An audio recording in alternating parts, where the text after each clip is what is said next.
আপনারা ভাবুন দর্শক বন্ধু, ভাবতে আপনাদের হবেই, কারণ আপনার জীবনে এমন কি কেউ আছে যে শুধুই আপনার ক্ষতি চায়? আপনি যতই ভালো থাকার চেষ্টা করুন না কেন, কেউ না কেউ আপনারকে নিচে নামাতে চায়। আপনার উন্নতি কেউ না কেউ সহ্য করতে পারবে না। এরকম কি কেউ আছে?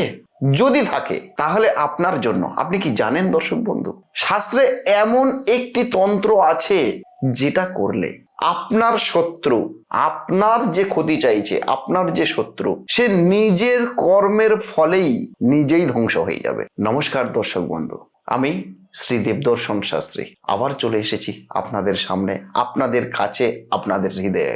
আর এরকম সাংঘাতিক আলোচনা যদি আপনারা শুনতে চান বা যদি পেতে চান, তাহলে একটা কাজ আপনাদের করতে হবে। আমার এই চ্যানেলটিকে সাবস্ক্রাইব করে পাশে থাকা বেল আইকনটা প্রেস করে রাখবেন। আমি আপনাদের জন্য এই গোপন তন্ত্রক্রিয়াটা নিয়ে এসেছি।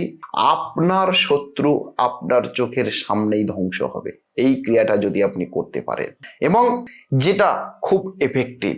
তো সুতরাং দর্শক বন্ধু, দেখতে থাকুন।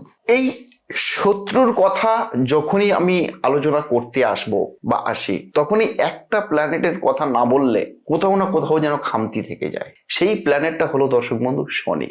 কারণ শনি শুধুমাত্র কিন্তু একটি গ্রহ বা প্ল্যানেট নয়। শাস্ত্র অনুযায়ী শনি হলেন কর্মফলের বিচারক, অর্থাৎ কর্মফলদাতা। শনিদেব তিনি কাউকে কিন্তু শাস্তি দেন না। এটা শনির খুব সাংঘাতিক একটা গুণ বলতে পারেন। শনিদেব কাউকেই শাস্তি দেন না। তিনি শুধু যেটা মানব জীবনে দেন সেটা হলো প্রতিটা মানুষের কর্মের ফল ফিরিয়ে দেন। অর্থাৎ আপনারা যেমন কর্ম করবেন, ঠিক শনিদেব বিচারের খাতা নিয়ে সেখানে বসে আছে। আপনার কর্মের ফল আপনাকেই ভোগ করাবে শনিদেব। তো এটা হলো শনিদেবের একটা বিরাট বড় ভূমিকা আমাদের জীবন চক্রের মধ্যে। আর যখন শনিদেবের প্রসঙ্গ যখন আসে, তখন শনিদেবের প্রসঙ্গ এলেই শনিবারের কথা কিন্তু মনে ওঠে। অর্থাৎ শনিবারই হলো শনিদেবের দিন। ঠিক এই শনিবার দিনেই নেতিবাচক শক্তি সম্পূর্ণভাবে সক্রিয় থাকে। নেতিবাচক শক্তি, কর্মের ফল দ্রুত প্রকাশ পায় এই শনিবার দিন। আর তন্ত্র সবচাইতে দ্রুত কাজ করে এই শনিবার দিনে। তাই জ্যোতিষ মতে শনিদেবের প্রভাব যখন তীব্র হয়, তখন শত্রু নিজের ভুলেই নিজে ধ্বংস হয়। এখন আমি আপনাদের সামনে সেই তন্ত্র ক্রিয়াটা প্রকাশ করব, যেটা বহু প্রাচীন তান্ত্রিকরা এটি ব্যবহার করতেন, এবং এই তন্ত্র ক্রিয়ার মাধ্যমে আপনার শত্রু চিরতরে বিলীন হয়ে যাবে। জাস্ট সেই গোপন ক্রিয়াটা একটু মনোযোগ সহকারে শুনুন দর্শক। এই ক্রিয়াটা করতে গেলে কি কি লাগবে প্রথমত বলি। আপনি 5 টাকার কালো তিল কিনে নেবেন। কালো তিল, 5 টাকার কালো তিল। এবং 2 নম্বর তার সাথে লাগবে হচ্ছে সরিষার তেল। 3 নম্বর লাগবে একটা লোহার পাত্র। লোহার, কারণ যে পাত্রটা নেবেন সেটা যেন সম্পূর্ণরূপে লোহার হয়। আর লাগবে 7টি লবঙ্গ আর 7টি সূচ, যেটাকে সেই যে সূচ দিয়ে কাঁথা সেলাই করা হয়, 7টি সূচ। আর লাগবে একটি ব্ল্যাক বা কালো কাপড়। এই জিনিসগুলো আপনারা আগে থেকে রেডি করে রাখবেন। এবারে উপকরণগুলো রেডি করে নিলেন। এবারে কি করবেন, শনিবার দিন শুদ্ধ বস্ত্রে, শুদ্ধ চিত্তে কাজ করার মানসিকতা নিয়ে, নিজের আশা ভরসা নিয়ে, ঠিক শনিবার দিন সূর্যদেব অস্ত যাওয়ার পর, সূর্যাস্তের পর আপনি কোনো একটা স্থানে একাকী বসে পড়ুন। আপনার ঘরের কোনো একটা স্থানে একাকী বসে পড়বেন, যেন এই ক্রিয়াটা করার সময় কেউ আপনাকে ডিস্টার্ব না করে। একা ঘরে বসবেন। বসার পরে সামনে, আপনি যেখানে বসলেন ঠিক তার সামনে ওই কালো রঙের কাপড়টাকে বিছিয়ে নিন। কালো রঙের কাপড়টাকে বিছিয়ে নিন। তার উপরে, ঠিক কালো রঙের কাপড়ের উপরে ওই লোহার পাত্রটাকে রাখবেন, এবং তার উপরে সরিষার তেল ঢালুন। ওই লোহার পাত্রের উপরে সরিষার তেল ঢালুন। ঢেলে আপনি ওই যে 5 টাকার কালো তিল কিনলেন, সেই কালো তিলটা তার উপরে রাখবেন। আর 7টা যে লবঙ্গ কিনলেন, সেই লবঙ্গগুলো ঠিক ওর উপরে রাখবেন।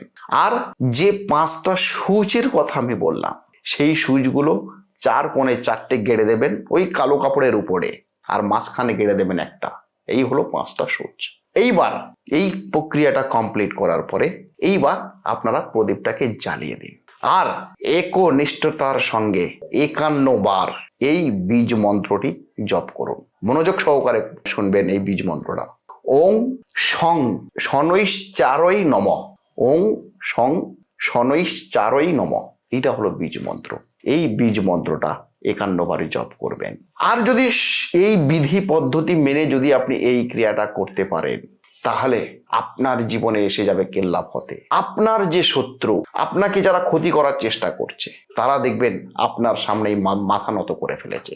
দেখবেন এই ক্রিয়াটা যখন আপনি করবেন, আপনার চারপাশে একটা সুরক্ষা বলয় আপনার তৈরি হয়ে যাবে অটোমেটিক্যালি। আর আপনার শত্রুর নেতিবাচক যে শক্তি, সেই শক্তি সম্পূর্ণভাবে ফিরে যাবে তার দিকে। সে আপনার যে ক্ষতি করতে চাইছে, ঠিক সেই ক্ষতিটা তার দিকেই কিন্তু কামব্যাক করবে। অর্থাৎ আপনার শত্রুর ক্ষতি তার দিকেই কিন্তু কামব্যাক করবে। আর যদি এই ক্রিয়াটা মনোযোগ সহকারে করতে পারেন, এর ফলে আপনি কি লাভ পাবেন? আপনার শত্রুর শক্তিটা চিরতরে পুরো জাস্ট ভ্যানিশ হয়ে যাবে। যে আপনার সঙ্গে শত্রুতা করার চিন্তা করবে, সে কিন্তু সেই শত্রুতা মনোভাব নিয়ে আপনার দিকে তাকাতে পারবে না। আপনাকে কোনোভাবেই সে বিরক্ত করতে পারবে না, বিব্রত করতে পারবে না, আপনাকে 1% সে ক্ষতি করতে পারবে না। সে নিজের ভুলেই নিজেই সেই সমস্যায় কিন্তু পড়ে যাবে দর্শক বন্ধু। তবে দর্শক বন্ধু, আপনাদের কাছে করজোরে আমার বিনীত নিবেদন, এই তন্ত্রক্রিয়াটা খুবই শাস্ত্রীয়ভাবে আমি আপনাদেরকে দিলাম। যদি এই তন্ত্রক্রিয়াটা কখনোই কারোর ক্ষতি করার উদ্দেশ্যে কিন্তু ব্যবহার করবেন না, কাউকেই ক্ষতি করার উদ্দেশ্যে কিন্তু ব্যবহার করবেন না। কারণ এর যে কর্মফল, যা করবেন তা আপনার কাছে কিন্তু ফিরে আসবে। আপনি যদি কাউকে ক্ষতি করার উদ্দেশ্যে এই ক্রিয়াটা যদি করতে থাকেন, তাহলে কিন্তু সেই ক্ষতিটা আপনার ফ্যামিলির লোকের উপরে এসে যাবে। আর ভুলভাবে কোনো মতে এটাকে অ্যাপ্লিকেশন করবেন না, তাহলে আপনার মানসিক অশান্তির চরম আকারে পৌঁছে যাবে। আপনার জীবনে চলে আসবে অদ্ভুত অদ্ভুত ঘটনা। কিন্তু যদি বাস্তবভাবে যদি আপনি এই ক্রিয়াটা করতে পারেন, যে আপনার শত্রুকে দমনের উদ্দেশ্যে যদি এই ক্রিয়াটা করতে থাকেন, তাহলেই কিন্তু এই ক্রিয়াটা আপনার জন্য চরম সৌভাগ্য এনে দেবে। এর পিছনে একটা বাস্তব কাহিনী ছিল দর্শক বন্ধু।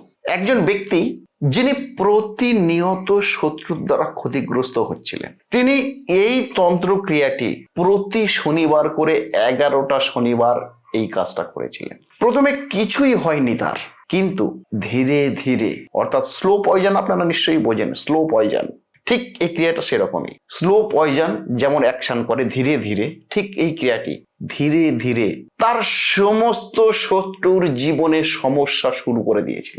এবং শেষমেশ সে নিজেই, সেই শত্রু নিজে থেকে তার কাছ থেকে দূরে সরে গেছিল। কারণ শনিদেব কখনো কিন্তু অন্যায় করে না, শনিদেব শুধু মানুষের জীবনে ভারসাম্য তৈরি করে। তন্ত্রমন্ত্র আসলে শত্রুকে ধ্বংস করে না, বরং সত্যকে সব সময় সামনে আনে। তাই দর্শক বন্ধু, যদি এরকম কন্টেন্ট যদি আপনারা পেতে চান, বা যদি এই ক্রিয়াটা করে যদি আপনি উপকৃত হন, তাহলে অবশ্যই আপনারা আপনাদের বন্ধু বান্ধব আত্মীয় স্বজনদের মধ্যে এটাকে শেয়ার করে দেবেন।